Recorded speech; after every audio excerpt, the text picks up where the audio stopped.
Hi everyone, so we are on day 2 of Beauty and the Beast. Yesterday we read Beauty and the Beast part 1. So review real quick, we have the man and the merchant went out to go find his daughter's presents, and when he got all of the presents, he ran into the Beast.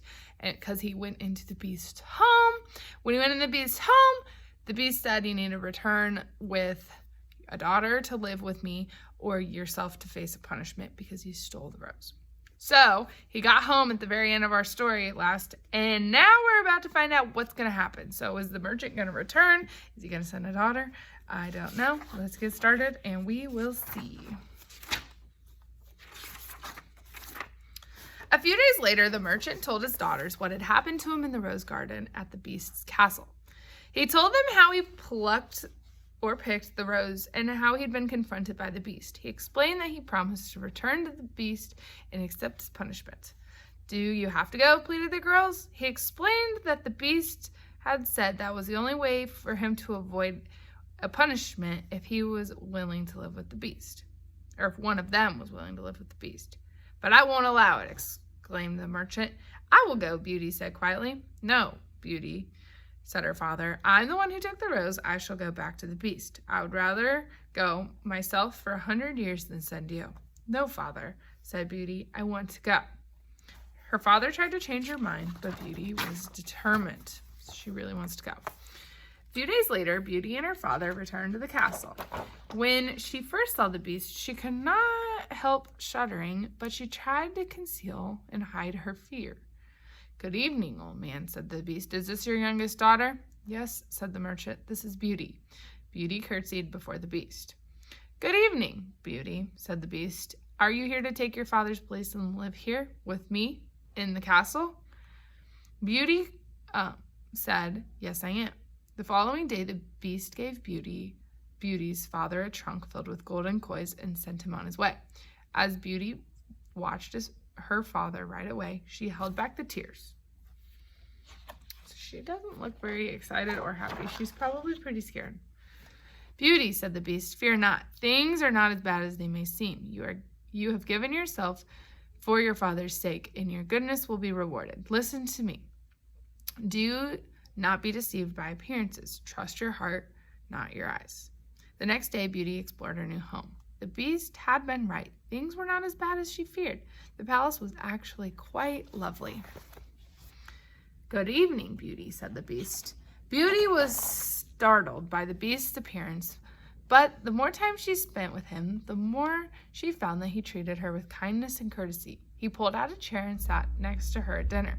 He listened to her stories about her family, spoke kindly, and while they dined. The dinner turned out to be less painful than Beauty had imagined. When it was over and it was time to say goodnight, though, the Beast turned to Beauty and asked, Do you love me, Beauty? Will you marry me? Beauty did not know what to say. She was afraid that the Beast would be upset if she said no. Seeing this, the Beauty said, Say yes or no without fear. The Beast said, Say yes or no without fear. Trusting his words, Beauty replied, No, thank you, as gently as she could. Very well, said the Beast. Good night, then. After that, every night was much the same. Beauty dined with the Beast, and the Beast treated her with great kindness. She even began to enjoy his conversation. Little by little, Beauty got used to the way he looked. But when the meal was over and it was time to say goodnight, Beast always turned to her and asked, Do you love me, Beauty? Will you marry me? Although she cared for him more and more with each passing day, Beauty always felt that, as hard as it was, the only answer she could say was, No, thank you. One night, the Beast noticed a sorrowful look on Beauty's face. Beauty said, I cannot bear to see you unhappy. What is the matter? Oh, she said, wiping a tear away, I'm just sad because I miss my family. She paused. Especially my father. He's getting older. If his health is failing, I worry he may need me. If only I could see him and make sure that he is well. Soon, Beauty's sisters came to visit with their new husbands. They seemed happy, but Beauty could tell they were not. One sister had married a very handsome man, so in love with his own face, and thought of no one else but himself. The other sister married a very clever man who entertained himself at others' expense. So these sisters aren't married to very nice people. Day after day, Beauty enjoyed being with her father and doing whatever she could do to help him. When the time came for her to return to the Beast, she found that she could not bring herself to say goodbye to her father.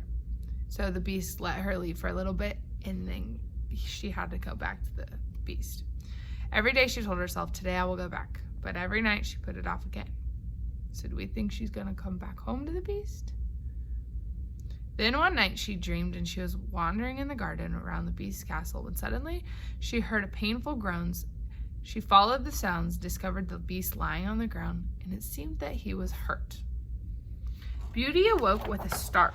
Oh, how could I do this to my poor Beast, she cried. It does not matter that he is not handsome. Why have I been refusing to marry him? I would be happier with him than someone like my sisters have married. The Beast is honest and good, and that is what matters and nothing else. She opened the locket hanging around her neck and said firmly, I wish to go back to the Beast. In an instant, she found herself in the palace. But where was the Beast? Beauty ran through the rooms of the castle, calling out the Beast. There was no answer. Then she remembered her dream. She ran to the garden, and she found the Beast stretched out on the ground.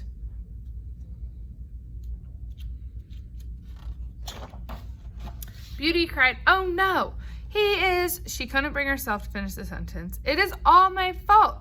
She fell to the ground and took him in her arms. The Beast lay still. Beauty's tears fell upon his face. Then he slowly opened his eyes. Oh, Beast, Beauty sobbed, how you frightened me. Thank goodness you are still alive. I never knew how much I loved you until now. When I feared it was too late.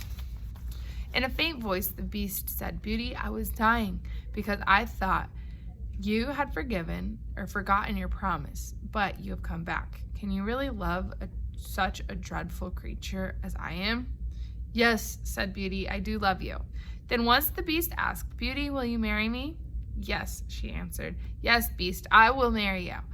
Before she finished speaking, a flash of light beamed around her. Beauty gasped and covered her eyes to shield from the bright light. But when she opened her eyes again, she no longer saw Beast. But there lying at her feet, what a handsome prince. What has happened to my Beast? She asked a stranger, noticing that there was something familiar about his eyes. I was the Beast, said the prince. A fairy put a spell on me to change me into a beast until someone would agree to marry me. You are the only one who has been good enough to see past my appearance into my heart. Beauty gave the young prince her hand to help him into his feet, and they walked side by side to the castle. They were married the very next day, and then Beauty's whole family was there to celebrate, and they lived happily ever